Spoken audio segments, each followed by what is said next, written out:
नमस्कार साथियों, आप सभी का आपके अपने YouTube channel today current information पर स्वागत है। दोस्तों, आज इस वीडियो के अंदर हम डीएलएड फर्स्ट ईयर का जो हमारा पंचम प्रश्न पत्र है हिंदी भाषा शिक्षण और प्रवीणता, जिसके यूनिट वाइज इंपॉर्टेंट क्वेश्चनों पर हम चर्चा करने वाले हैं। इस तो दोस्तों, बना रहे वीडियो के अंत तक, और चैनल पर पहली बार आए हैं तो चैनल को सब्सक्राइब जरूर करिएगा। और इसकी जो पीडीएफ है वो हमारे Telegram group today current information में मिल जाएगी। आपको संपूर्ण जो सब्जेक्ट हैं इनके पीडीएफ वहाँ पर अवेलेबल है होगी, तो वहाँ से जाकर आप टेलीग्राम ज्वाइन करके पीडीएफ को पढ़ सकते हो। तो हमारी पहली यूनिट है हिंदी भाषा क्षेत्रीय एवं ऐतिहासिक विविधता। तो इसके जो इम्पोर्टेंट क्वेश्चन हैं वो हम यहाँ पर देख लेते हैं। जो बहुत चयनात्मक जो क्वेश्चन है यानी वस्तुनिष्ठ क्वेश्चन है, और जो अति लघुतरात्मक क्वेश्चन है वो यहाँ पर इतने इम्पोर्टेंट ज़्यादा हैं, तो जो इम्पोर्टेंट है उन पर हम चर्चा कर लेते हैं। तो पहला सवाल हमारा हो जाएगा यहाँ पर, बोली किसे कहते हैं, परिभाषा लिखो। तो बोली किसी सीमित क्षेत्र की जो उस भाषा को कहा जाता है जो वहाँ के जो निवासी होते हैं उनकी घरेलू जो बोलचाल की भाषा होती है, वही क्या है, बोली होती है। तो यहाँ पर फर्स्ट इकाई का फर्स्ट इंपॉर्टेंट क्वेश्चन हो जाएगा हमारा, बोली किसे कहते हैं, जो अति लघुतरात्मक क्वेश्चन है। तो हम जो डायरेक्ट जो लघुतरात्मक क्वेश्चन है वही यहाँ पर देखेंगे, बाकी पीडीएफ आपको टेलीग्राम ग्रुप में मिल जाएगी। इसी प्रकार से अगला हमारा सवाल इम्पोर्टेंट हो सकता है, बारोपीय भाषा परिवार के कितने वर्गों में बांटा गया। तो बारोपीय जो भाषा है उसको कितने वर्गों के अंदर बांटा गया है। तो ये जो दो वर्गों के अंदर बांटा गया है, एक तो कैंटुम, दूसरा है सतम वर्ग भाषा। तो ये दो परिवारों के अंदर बांटा गया है। और अगला सवाल है हमारा कि मानक भाषा का आदर्श, मानक भाषा या आदर्श भाषा का तात्पर्य समझ। ये भी काफ़ी महत्वपूर्ण सवाल है, आपके पेपर के अंदर छप सकता है।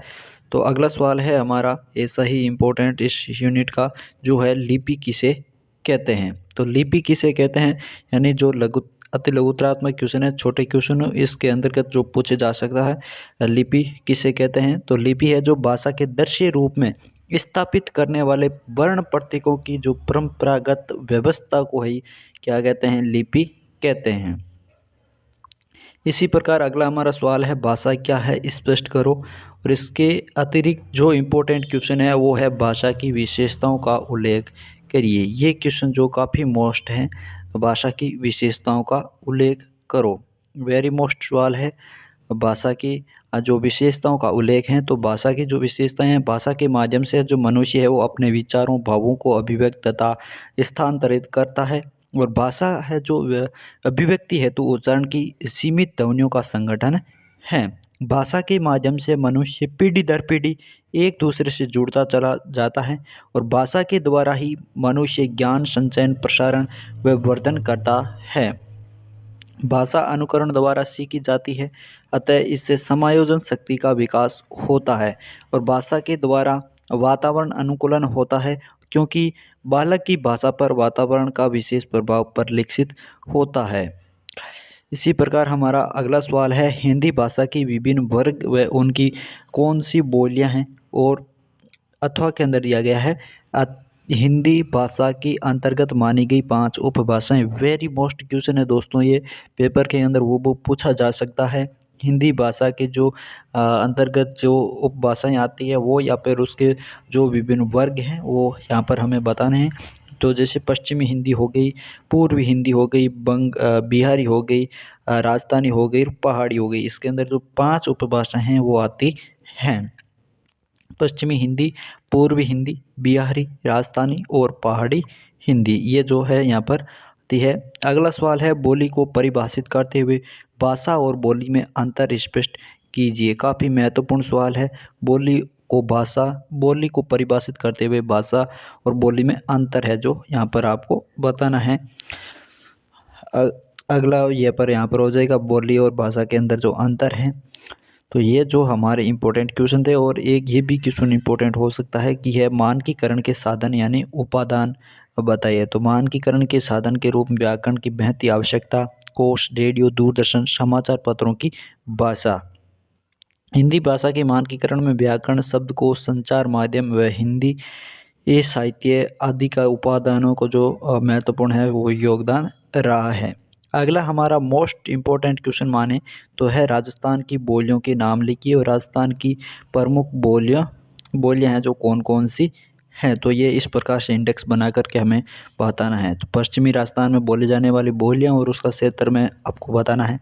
फिर उत्तर पूर्वी राजस्थान, मध्य पूर्वी राजस्थान, दक्षिण पूर्वी राजस्थान का क्षेत्र, दक्षिण राजस्थान का क्षेत्र, जो जिस क्षेत्र के अंदर जहाँ पर जो बोलियां बोली जाती है वो यहाँ पर आपको बताना है। इतना ज़्यादा एक हार्डली सवाल नहीं है।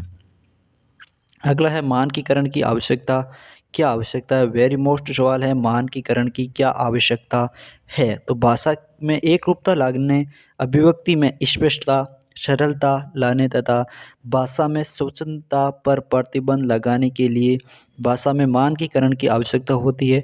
यदि भाषा के शब्दों का व्यक्ति जो अपने दृष्टिकोण से प्रयोग करें तो अर्थबोध में है जो कठिनता हो जाएगी और उच्चारण वर्तनीय जो शब्दावली, व्याकरण और भाषा योजना को मानक स्वरूप होना अनिवार्य है। भाषा को सरलता से समझने के लिए मानकीकरण आवश्यक है। अगले हमारी यूनिट नंबर 2 है जो हिंदी भाषा शिक्षण उद्देश्य एवं आकलन। तो इसके जो इम्पोर्टेंट क्वेश्चन हैं वो यहाँ पर हम देख लेते हैं। जो लघुतरात्मक क्वेश्चन है वो यहाँ पर केवल देखेंगे। तो यहाँ पर एक हमारा सवाल है, भाषा शिक्षण के मूल उद्देश्य क्या हैं।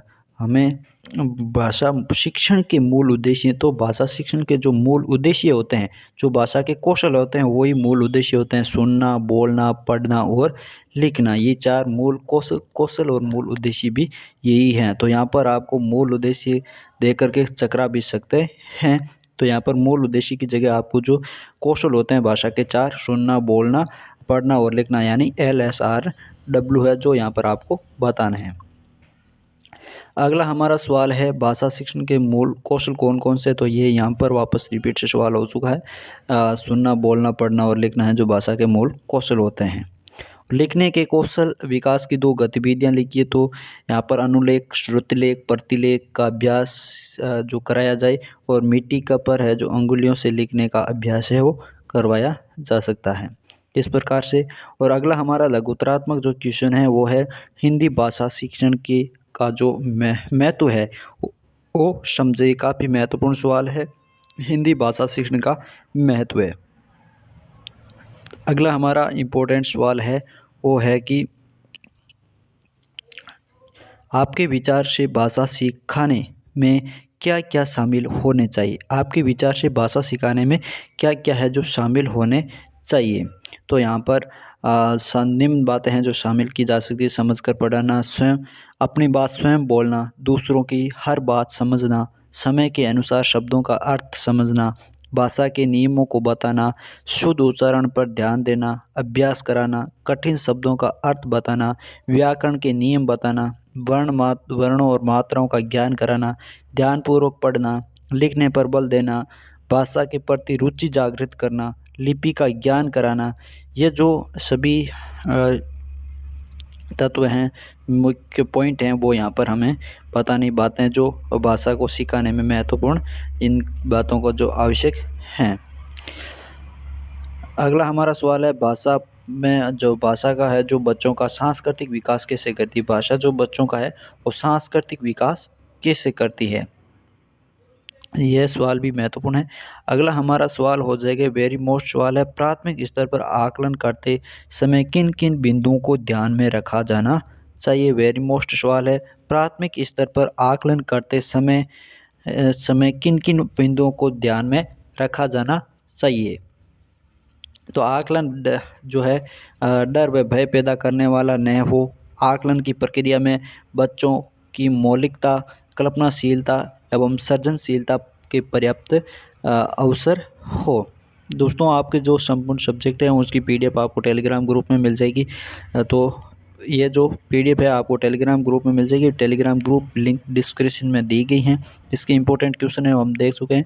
जो इंपॉर्टेंट क्वेश्चन है वो आपको वहाँ पर मिल जाएगी। यानी संपूर्ण जो क्वेश्चन है वो वीडियो के माध्यम से नहीं बताए जा सकते क्योंकि वीडियो है जो लंबा हो सकता है।